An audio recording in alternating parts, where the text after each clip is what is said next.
Hii ni Dira ya Dunia kutoka idhaa ya Kiswahili ya BBC. Jina langu ni Hamida Abubakar. Taarifa yetu usiku huu: vyombo vya habari vya serikali ya Iran vinaripoti kwamba Tehran imekataa mapendekezo ya Marekani yanayolenga kusitisha vita vinavyoendelea kwa sasa.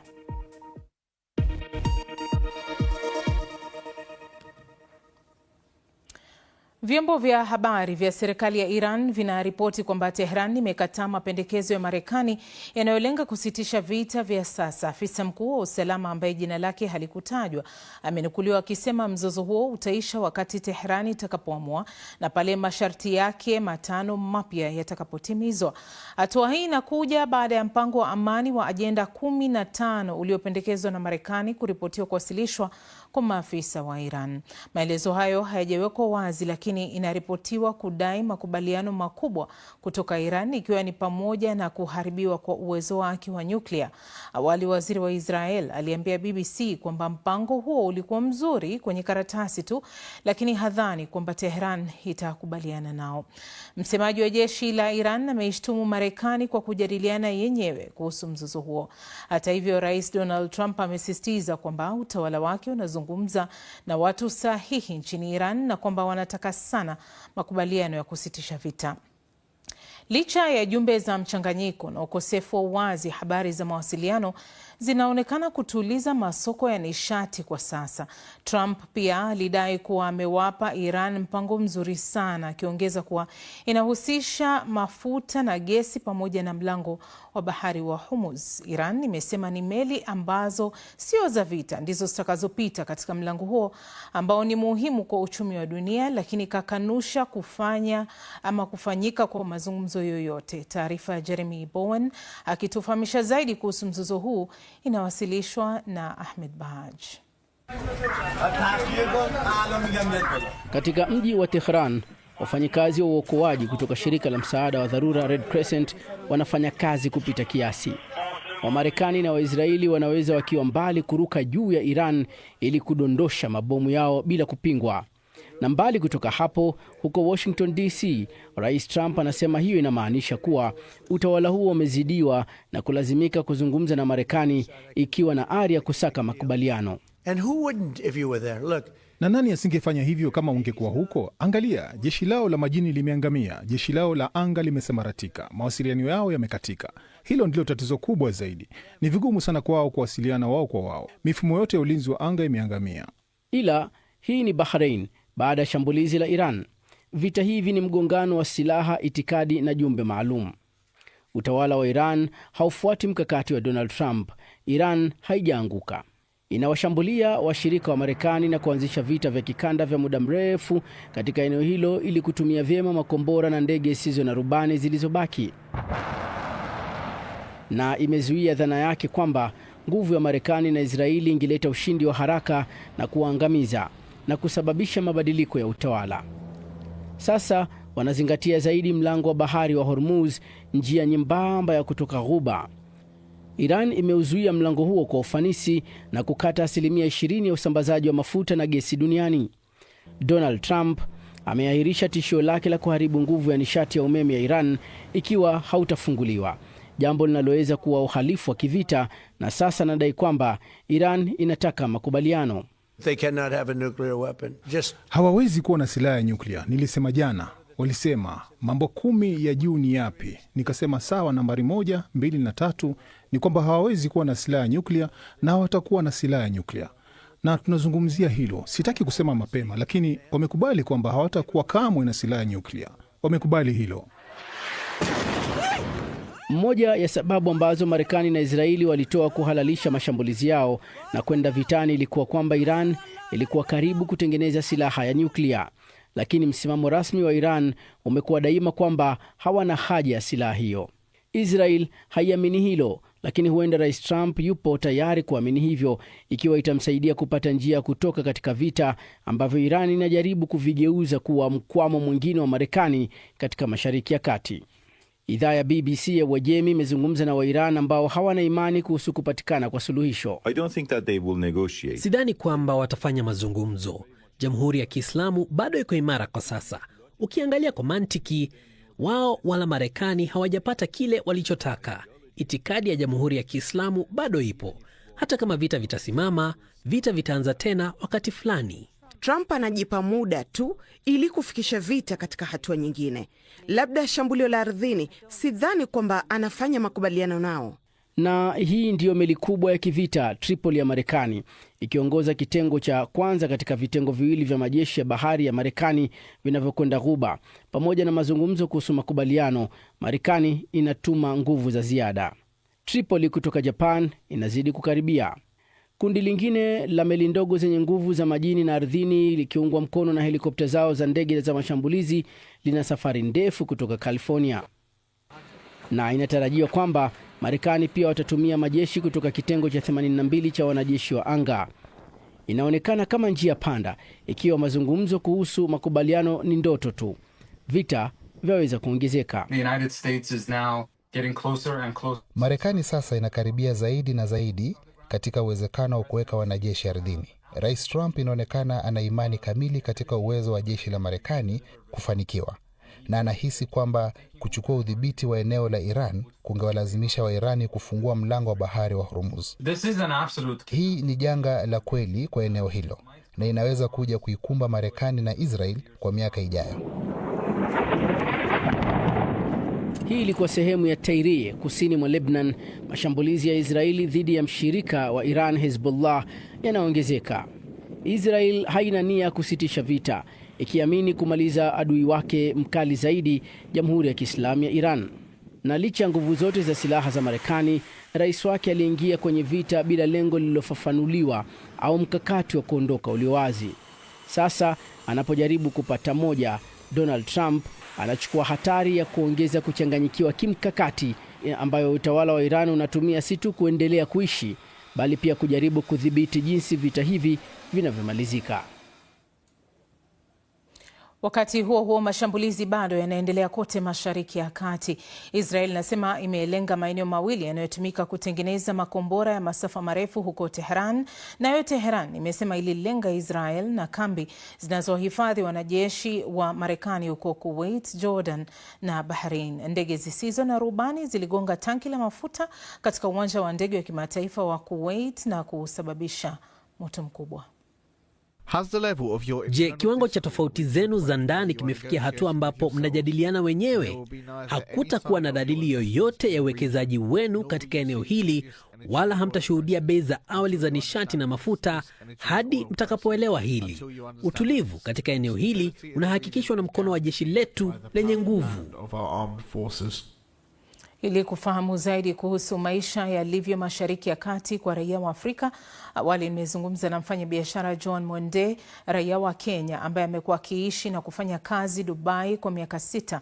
Amenielezea ni kwa nini hawezi kuondoka licha ya mashambulizi ya Iran. Maisha yangu iko hapa Dubai, familia yangu iko hapa na kazi yetu iko hapa. Kwa sasa kipi kinachoendelea huko Dubai? Maisha yanaendelea kuonekana kawaida kwa nje. Ukiangalia nje unaona watu wanaenda kazini, wengine kuna traffic kwa barabara, biashara zinafunguliwa. Lakini ndani yake wanabiashara wengi wanapitia changamoto kubwa. Saa kwanza wiki hii watoto hawakufungua shule, kwa hivyo sasa kama mimi kama mama nakaa ndani ya nyumba nisomeshe mtoto, shule zikimaliza ndio nikimbie biashara. Alafu hata leo tu kusema kweli kama mimi sijaona yani moshi ama hizo mlipuko tunazisikia, lakini kwa simu tunashinda tukipata hizo yani alert na zinashtua kila mtu nyumbani juu sisi hatujazoea hiyo ujumbe, tunashinda tukizipata, hatujazoea vitu kama hata leo tukiwa katikati ya shule unapata munasimama kidogo, alafu wanatuma mbili. Moja ya kutuambia kaeni nyumbani, fungeni madirisha, alafu ya pili ya kutuambia asanteni, sasa mnaweza endelea na shughuli zenu za kawaida. Naam. Wakati raia wa nchi hiyo, wakati raia wa nchi zingine wakiamua kuondoka eneo hilo, wewe umeamua kubaki. Nini kimekufanya ufanye uamuzi huu? Kusema kweli, kama mwanabiashara huku tulikuja huku hizo miaka sita zilizopita, tukijua angalau huku tulipata kazi. Nilitafuta kazi sana nyumbani Nairobi. Mimi nilikuwa mkazi wa Nairobi, nimelelewa Nairobi, nimesomea Nairobi University, lakini hapo kwa kazi sikuweza kupata kazi yenye ilikuwa kama yenye nilipata huku, na ikanihamisha na mzee wangu tukakuja. Na sasa saa hizi currently mimi ni mwanabiashara. Niliwekeza pesa, nikasema hiyo pesa kidogo tufungue biashara. Nikaweka wakati wangu, ndoto zangu, niseme sawa, wacha nianzishe salon na marafiki wangu wenzangu wa Kenya bado. Nikatafuta watu pia wa mama bado wanipee mkopo nifungue salon. So kwa hivyo kuondoka si uamuzi mwepesi. Juu tuko na wafanyikazi wako kwa salon pia, au ni wa mama tumewapatia kazi kutoka nyumbani wakakuja. Na hii salon naisema tumefungua miezi michache tu, Disemba mwezi wa 12. So kwa hivyo sasa hatuwezi tu amka tu twende, tunajijenga biashara. Na pia mume wangu ni mchungaji huku, alikuja kama kunifuata akapata kazi kwa kanisa huku. So kwa wakati kama huu watu wanahitaji kanisa, wanahitaji maombi, wanahitaji tumaini na mwongozo. So tumeamua tu kukaa tu, si kwa sababu ni rahisi, kwa sababu tunatumaini kuwa katika kile tunachokijenga. Na pia kukaa kwa serikali ya huku haijatu let down, yani haijatuangusha bado. So kwa hivyo tunakaa tu tukisema sasa hizi vitu tumeshikilia hivi, hatuwezi amka tu tuamke tuziache, niache wafanyikazi wangu, tutafanya nini? Na ndio nilikuwa naja hapo kusema kwamba serikali ya eneo hilo imefanya nini ili kuweza kuwasaidia raia wake ama nyinyi watu wa mataifa mengine ili kuweza kujikimu katika hali ambayo inaendelea kwa sasa? Biashara tukifungua tunajua hata ile tax tutalipa kwa biashara. Kwanza sasa hii biashara yetu ni ndogo, bado hatujafika hata kwa kulipa hiyo tax. Ushuru. So wametupatia hiyo relief, ushuru. So wametupatia hiyo relief kutuambia fanyeni biashara, mkifikisha kipimo na kikomo ndio tutawapatia hiyo, mtaanza sasa kulipa ushuru. Na hata sasa hii tukiwa hapa, kusema ukweli, kuna hiyo hofu ya tunaitisha vitu zenye in terms of stock zimekwama kwa meli, tunanunua vitu kwa bei ghali saa hizi kama biashara. Lakini pia watu wanakuja juu, watu bado wanaendelea kukuja tu kwa biashara, wale kidogo tu wamebaki kuishi huku juu wengi hawana pia mahali pa kwenda, wengi wao wenye wanaishi huku. Na mahojiano hayo ndio yanayotukamilishia taarifa yetu kuu usiku huu.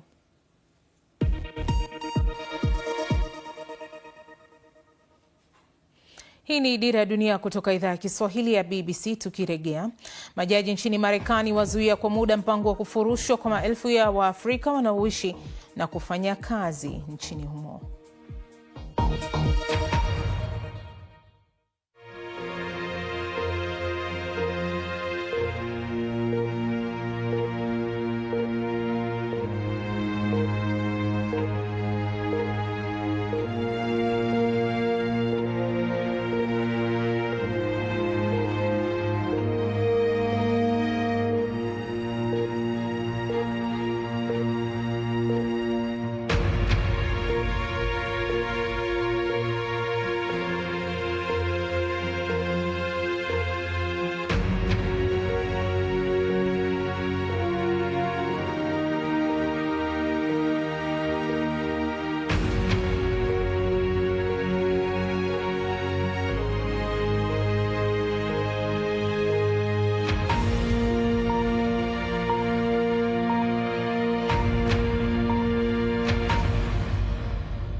Karibu tena, hii ni Dira Dunia kutoka idhaa ya Kiswahili ya BBC. Jina langu ni Hamida Abubakar.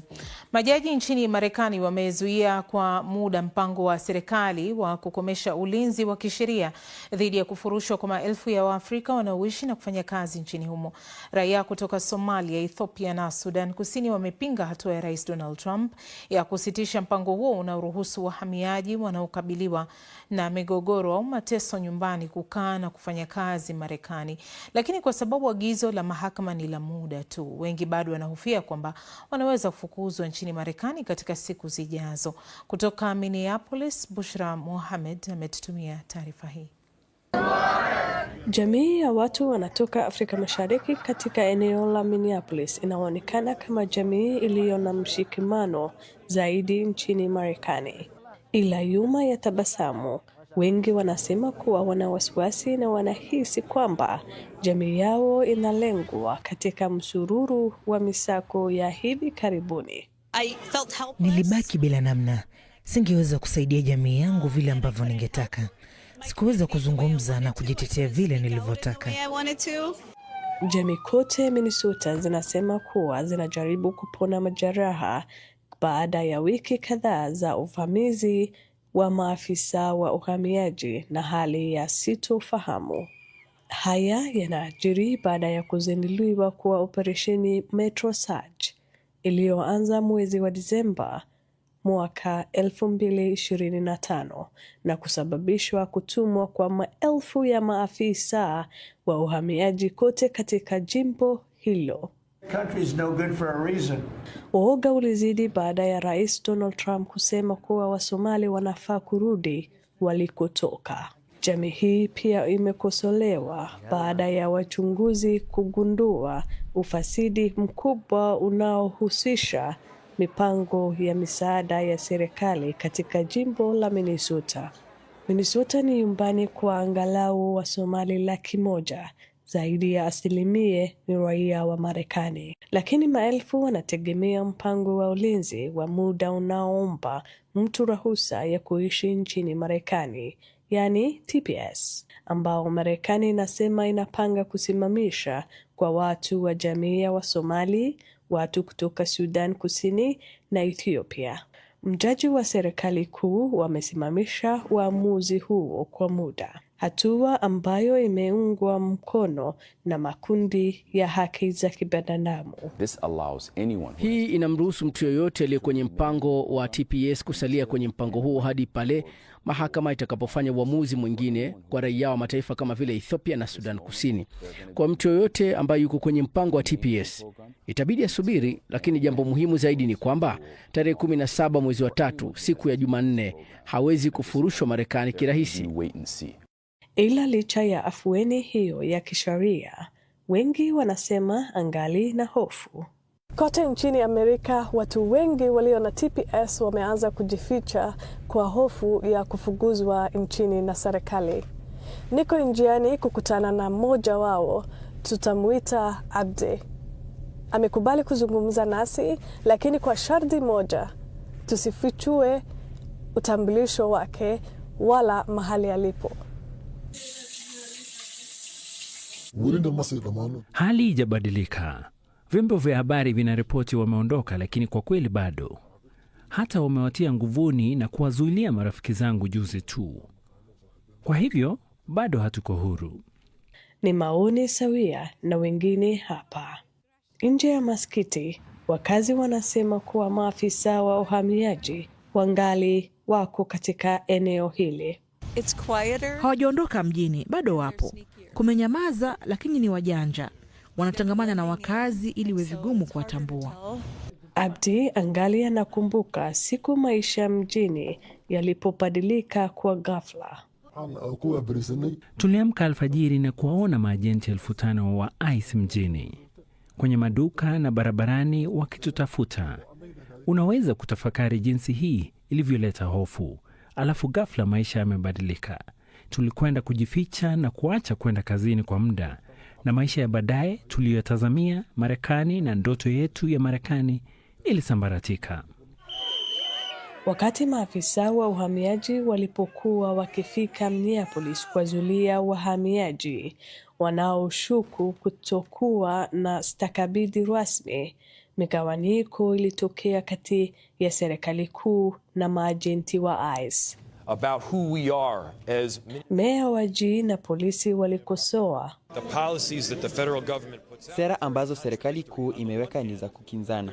Wanasema kuwa hakuna haja ya kuwa na hadhi ya kulindwa kuishi nchini Marekani, wakati ambapo wanakuambia usitembee Somalia ni hatari. Lipi ni la sawa hapo? Well, which one is it? Kwa familia nyingi za wahamiaji katika jimbo la Minnesota, swali halihusu tena hadi yao.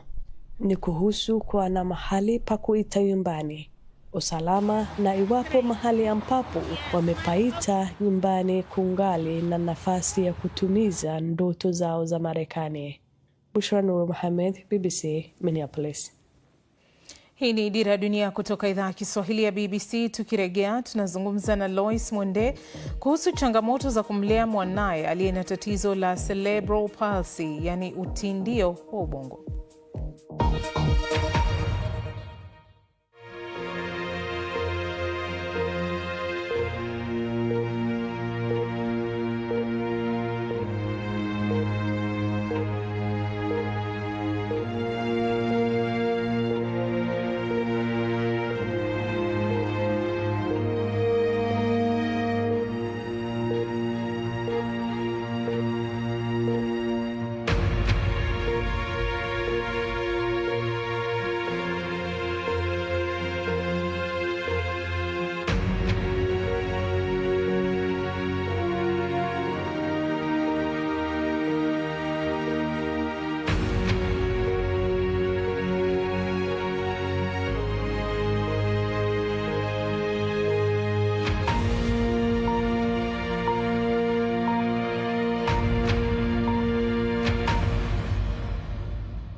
Karibu tena, hii ni Dira ya Dunia kutoka idhaa ya Kiswahili ya BBC. Jina langu ni Hamida Abubakar.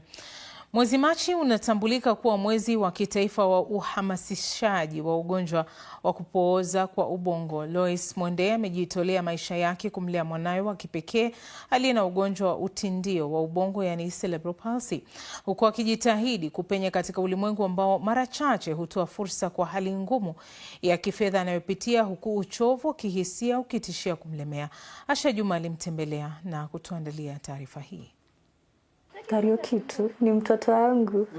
Nampenda. Yaani kitu yote yenye nafanya kwa hii maisha, ikuwe ni mbaya ikuwe ni mzuri, ni sababu yake. Unasikia uchungu? Huyu mtoto ananitegemea 24/7 kuanzia asubuhi mpaka usiku. Ni mimi na huyu mtoto. Safari yako wakati wa ujauzito ilikuwa namna gani? Nilikuwa na ile yenye inaitwa prolonged labor ya siku 4. Nilimwaga maji siku 4 bila kushughulikiwa. Ya 5 nikapata mtoto, alafu akapelekwa NBU. Ulijifungua kwa njia ya kawaida? Ndiyo, nilizaa normal. Na baada ya hapo kuna chochote daktari alikwambia? Hakuna tu daktari aliniambia, kwa sababu mtoto alilia. Mimi mwenyewe niliona mtoto alilia, lakini mimi nilizimia. Sasa nilipoamka masaa ya kuzaa mtoto na mimi kuzimia na kuamka ilikuwa different ya 2 hours. Nilizimia masaa 2. Nikaamka, tukapelekwa kwa kitanda, tukalala na mtoto. Sasa hiyo siku yote mtoto hakunyonya. Kesho yake mtoto akabadilika, akawa mweupe na akazeeka. kabisa. Sasa hapo ndo alipelekwa nasari. Baada ya kumpeleka mtoto nasari, walikuambia mtoto na matatizo gani? Hawakuniambia kitu yoyote. Walimweka tu hapo, wakaniambia watamwangalia wiki moja, wiki mbili, wiki tatu, mtoto akikuwa sawa tutaruhusiwa kwenda nyumbani. Mimi hata nikitoka hospitali sikuwa najua mtoto wangu kama ako na shida yoyote, sikujua kabisa. Ni wapi ulijua pengine mtoto hayuko sawa? Nilijua mtoto akiwa na miezi 11. Ndio nakuja kuona hapana, hata kama sijai kuwa na mtoto si kawaida. Mikono za mtoto zilikuanga hivi. Sasa hata ukitaka kumuosha, ukitaka kumnini unang'ang'ana na yeye. Lakini sasa wale watu wenye walikuwa wanakuja kutembea walikuwa wanafurahia wakisema Kariuki ako na nguvu, mtoto ako na nguvu. Ya Mungu akitupatia huyu mtoto si ati yako anajua kenye anafanya. Alikuwa anajua. Sasa kenye tutafanya hata challenges zikuje tuko pamoja na huyu mtoto. Mimi na mtoto wangu nitasimama na yeye vizuri, nitamlea. Hata kama ni kulala njaa tutalala njaa, kama atakosa diaper ni sawa, atakaa hivyo, lakini ni mimi na Kariuki mpaka mwisho. Muda mwafaka wa kuanza matibabu kwa mtoto kama Kariuki ni from birth. Nasemanga the earliest intervention is the best intervention. Kwa hivyo mzazi hafai kuchelewa. Ukichelewa tena mtoto tena atarudi nyuma. Ile muda ambayo angefaa kuwa anachukua kutimiza ile milestones yake, ukichelewa atachelewa. Ukianza mapema atashika mapema. Kwa sasa hivi wenye tunaongea mtoto wangu shingo yake imeshika. Uti wa mgongo umerudi vizuri na ilikuwa imebendi, ilikuwa nje. Saizi mtoto wangu anaweza rusha miguu zake. Yaani jamani, mtoto ameimprove. Mpaka mimi mwenyewe nasikia vizuri. Anaweza niita mama. Baba. Na sasa tutupie macho ukurasa wetu wa interneti. Hapa kuna taarifa mbalimbali ikiwa ni pamoja na makala za michezo, picha na video. Taarifa tutakayopata pale, Iran inasema kwamba imekataa kufanya mipango ya amani na Marekani, huku ikitoa masharti 5 ya kumaliza vita. Bila shaka ni taarifa ambayo utaipata katika ukurasa wetu wa BBC Swahili.com pamoja na taarifa nyingine ambazo umezisikia hapa katika taarifa zetu. Namaliza taarifa zetu kwa usiku wa leo. Tukutane hapo kesho. Naitwa Hamida Abubakar. Kwa heri.